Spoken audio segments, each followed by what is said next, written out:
शुरुआत में हम मूवी की मेन कैरेक्टर क्लारा को देखते हैं, जिसे जब होश आया तो उसने अपने आप को एक अजीब सी जगह पर पाया। सामने दीवार पे कुछ लिखा हुआ था। ये धमकी थी एक किलर की तरफ से, जिसमें लिखा था कि तुम और तुम्हारे हस्बैंड में से कौन मारा जाएगा। क्लारा जानती थी कि ये एक सीरियल किलर है जो आजकल कैलेंडर किलर के नाम से भी मशहूर हो रहा था, इसीलिए वो बुरी तरह घबरा गई। उसे अपने पीछे किलर की आवाज भी आई, लेकिन किलर बगैर उसे कोई नुकसान पहुंचाए वहां से चला गया और सीन कट होकर यहीं रह गई। इधर हमें देखने को मिला कि जैसे ही क्लारा और मार्टिन अपने घर की पार्किंग में पहुंचे तो क्लारा ने फौरन ही टीजर गन से मार्टिन के ऊपर हमला कर दिया। अब क्लारा इस बात से अनजान कि उसके घर के अंदर पहले से ही किलर घुस आया है, वो तेजी से दरवाजा खोलते हुए अंदर जाती है और उसे मेन एंट्रेंस पे ही कांच बिखरा हुआ दिखाई देता है, जो असल में जूलियन ने एक ट्रैप के तौर पे बिछाया था, ताकि जब भी कोई अंदर आए तो इसी कांच में फंसकर वो यही रह जाए। घर के अंदर आने पे घर की काफी सारी लाइट्स ऑन थी और वहाँ पे एक लैपटॉप भी पड़ा था जो उसका तो नहीं था।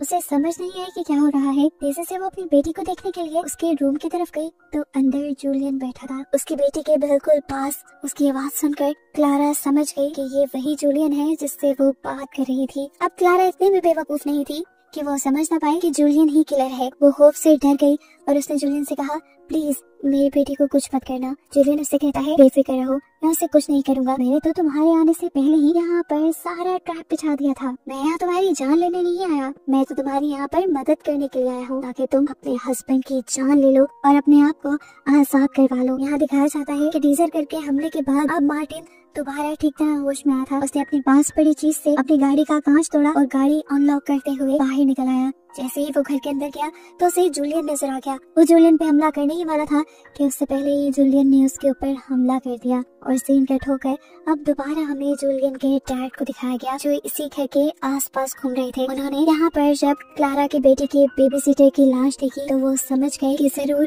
उसका बेटा ही इधर है और वही यहाँ पर सबको कत्ल कर रहा है। और ये बात उसे ऐसे पता चली कि जब वो अपने बेटे के घर गया तो उसे वहाँ पर कैलेंडर किलर की बहुत सारी पिक्चर्स दिखाई दी, वही धमकियों वाली पिक्चर्स जो रोज न्यूज में भी आ रही थी। इन सारी पिक्चर्स का उसके बेटे के पास होना ये साबित कर रहा था कि उसका बेटा ही सीरियल किलर है। सीन कट होकर हमें दोबारा जूलियन, मार्टिन और क्लारा को दिखाया जाता है, जहाँ पर जूलियन ने इन दोनों को बांध के रखा हुआ है। वो क्लारा को समझा रहा है, तुम क्यों इतना घबरा रही हो, तुम्हारी तो मैं मदद कर रहा हूँ, तुम बस इसे मार दो और अपनी जिंदगी आसान कर लो। यहाँ पर जूलियन उसे वजह बताता है कि आखिर वो ये सीरियल किलिंग्स क्यों कर रहा है। असल में वो भी मार्टिन की तरह एक बहुत ही बुरा और जालिम हस्बैंड था, अपनी बीवी पे बहुत जुल्म किया करता था और फिर एक दिन उसके जुल्मों से तंग आकर उसकी बीवी ने सुसाइड कर ली और उस दिन उसे एहसास हुआ कि कितना आखिर उसने अपनी वाइफ को तंग किया, कितना दुख दिया कि वो मर गई। अब उसे हर औरत का दुख फील होता था और उसने अब अपने आप को बदलते हुए ये फैसला कर लिया था कि वो बाकी भी ऐसे सारे मर्दों को मार देगा जो अपनी वाइफ पर जुल्म करते हैं। वो अब क्लारा से कहता है, आज ये मौका तुम्हारे पास है, पकड़ो चाकू और इसे मार डालो। क्लारा अपने हस्बैंड से जितना प्यार करती थी, उसको मारना तो दूर की बात, वो उसे नुकसान पहुंचाने का सोच भी नहीं सकती थी। जूलियन के फोर्स करने पर उसने चाकू तो पकड़ लिया, लेकिन अपने हस्बैंड के करीब जाने पर उसने अपने हस्बैंड पर हमला करने के बजाय पीछे से जूलियन की टांग के ऊपर हमला कर दिया। जूलियन जोर से चिल्लाया और उसने अब क्लारा को ही पकड़ लिया। इससे पहले कि वो क्लारा का मर्डर करती था, उससे पहले ही पीछे से गोली चलने की आवाज आती है और हमें दिखाया जाता है कि जूलियन मारा गया। गोली चलाने वाला कोई और नहीं बल्कि जूलियन के डैड ही थे, जो यहाँ पर इन लोगों को बचाने आ गए थे। क्लारा और मार्टिन उसे किलर न समझ ले, इसीलिए जूलियन के डैड ने उसे बताया कि वो जब काफी दिन बाद जूलियन से मिले उसके घर गए तो उन्होंने वहाँ पर कैलेंडर किलर्स वाली पिक्चर देखी और जब उन्होंने जूलियन को कॉल करके पूछा कि तुम कहाँ हो, तो जूलियन ने झूठ बोल दिया कि मैं घर पर काम कर रहा हूँ, जिससे वो साफ समझ गए कि जूलियन अपने ही ऐसे एक और शिकार की तरफ बढ़ गया है। जूलियन को ट्रेस करते हुए आखिर वो यहाँ तक पहुँच ही गए और उन्होंने 2 मर्डर और होने से बचा लिए। फाइनली